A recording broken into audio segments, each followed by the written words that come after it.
Assalamu alaikum bandiraɓe biyankoɓe télévision Piindi TV on calminama eɗen tawe ɗo hande e daral Liberté 6 tawi ko deux voies eɗen gandi julde taske nde heddi hen ko balɗe seeɗa saabi noon haalirde moon walla mbiyen télévision moon Piindi TV waɗi déplacé arde ɗo hen gam ƴewde aynaɓeɓe walla mbiyen tefankoɓe ummiɓe tigui e nder jokli Sénégal foof e kuuɓal no jirton ni ene wayno jawɗi ene tawe ɗo tigui no fewi ma en kalde e ɓeɓe ganduɗa kañumen gon tefankoɓe so Allah jaaɓi eɗen gandi eɓe ɗo daari en jii yaaha gartaji ɗi e prix ɗi kala e oɗo saaha nana haalde bandiraɓe kadi nana jokki arde ko wayno kana ene gara ene ƴeewa holno potata juulirde ndeɗo julde ɗum no ala no mbatten joni tan so wona jiidiren o mo ganduɗa ko goto e mabɓe ene ɗo o wiyete ko Demba Thilal Sène ko noon tigui o wiyen o ummiri mbiɗa sikki koto banggue Daara Jolof tigui eɗen gandi ko nokku mo ganduɗa o hande ina adda jawɗi no fewi ɗo e nder wuuro lamorgo ngo hono Dakar ɗum noon Demba daroɗo ɗo kalda e bandiraɓe e Alaji Thilal o wimen ɗum noon Alaji Thilal Sène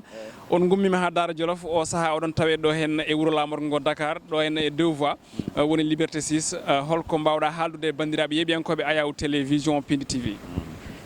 Allah jarama on jarama onon joomen telɗe min beltima no fewi minen heno wayno toujours minen affaire pour affaire Tabaski opération ko ɗum métier ɗum woni métier amen woni métier amen min dillat ko kaake oroje yeyde baale e yeyde nagge minen noon Tabaski o minen heɓedani caɗele no fewi saabu caɗele ɗe goni caɗele jawdi ndi kaake ɗe yimɓe heɓe jiiɗi hay yeyde kaake ɗe pour ɓe ballodira sodoɓe he ha kaake ɗe ha goto hen foof wawa hen yi hoore mum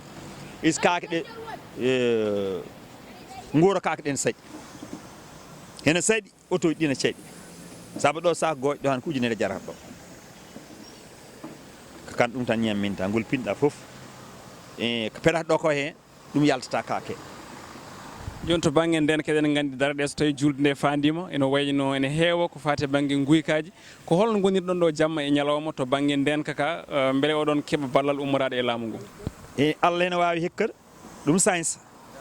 saabu mbaɗaɗo nga affaire élevage ko pullo omo andi carrément minen ko woni caɗele amen homo ɗum foti andu minen toujours min joguinoɗo caɗele sécurité o manque lisde foof saabu haɗa yiya nawanaɗo jawɗi nogas paɗa jawɗi capantati aɗa andi ɗum kam ko sécurité woni ko ala saabu min rowani ɗo mi nawanama ɗum jawɗi nayino ko joyyi wajiɓe tan daari oto jolni jawɗi ɗum e jeeyi walla dañda neɗɗo probléme tawa hay sa yeccitima yiyata ko jeeya Allah no foti toujours men joguiɗen caɗele ko wona ɗum ko o saaha joni jawɗi ɗi en jii jawɗi no mbayi ni holno prix ɗi mbayi beele yimɓe ene garno moƴƴi holno prix ɗi mbayi beele ko prix ji tiɗɗi walla ko caɓorɗi seeɗa baali ɗi caɗani hay ɗi cewa sadde ɗi caɗani ko sodoɓe tan goni ko ngala lewru ndu meɗani kono woɗɗo yimɓe cewa haɓ kalis ɗo minen kala caɗele min ɓuuriɗo jogo caɗele ndiyam a sécurité o sa minen min coodata ɗo ko barigal temeɗɗe tati pour jarna bayli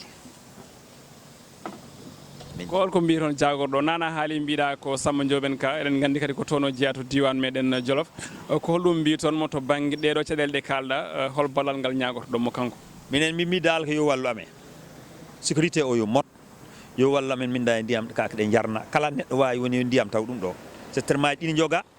ripas o waɗana men soufation mo weeɓ kala neɗɗo gar tawa aɗa wawi sod sac ujunere temedere walla ujunere wottere ɗum min jiiɗi yo wallu amen par ce que ɗen ɗo balɗe keddiɗe yimɓeɓe keewi lor hene heewi caɗele hene heewi feere yoɓe ballu amen sécurité o mot min balla amen ndiyam ɗa ripas o balla amen mbaɗana men soufation neɗɗo fof wawa hen sodde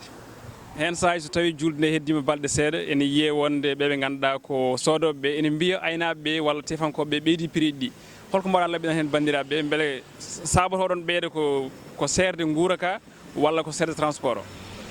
ko ceergol guurogol transport o saabu siki tawi joni jawdi a soodi ɗum par exemple joni ujunnaji nogas waɗi hen feere ujunnaji ɗiɗi walla tati haɗa ande wawa ɗum yeey moyen nogas joyyi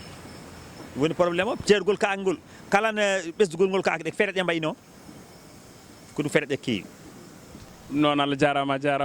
ciftanani inde nde Alaji Thilal Sène Alaji Cilal Sen ko goto e tefankoɓe ummiɓe toon to wuuro meɗen walla diwan meɗen biteɗo Jolof ha tengti noon toon to Daara ɗum noon en jarniɓe ko ɗo e dow voie gonɗen dow voie noon ko liberté 6 tawete en nani caɗele ɗeɓe kaali ɗe foof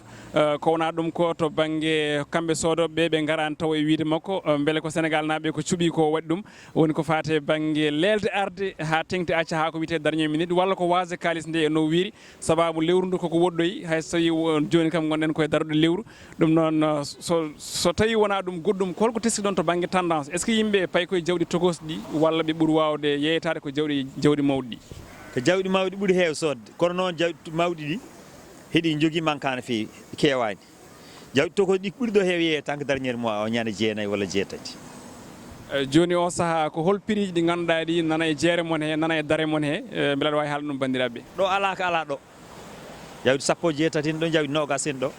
jawdi sappo e jeegom hen ɗo sappo e joyyi hen ɗo sappo nayyi hen ɗo ɗum noon Allah jarama wonno tigui ko ɗo hen e deux voies liberté 6 daral mabɓe ngal ganduɗa ko Daara Jolof naɓe tawɗen ɗo ɗum noon Allah jarama on jarama en jarniɓe kamɓe foof en jettiɓe kadi kamɓe arɓe ɗo ɓe yo Allah hokki en tan wiide wattudinima wuuri so Allahu jaaɓi tawi kadi caɗele ɗe foof ndeglima ha tengte goytali e goƴaji ɗiɓe goytani ɗo hen hono jagorɗo Samba Diop en ka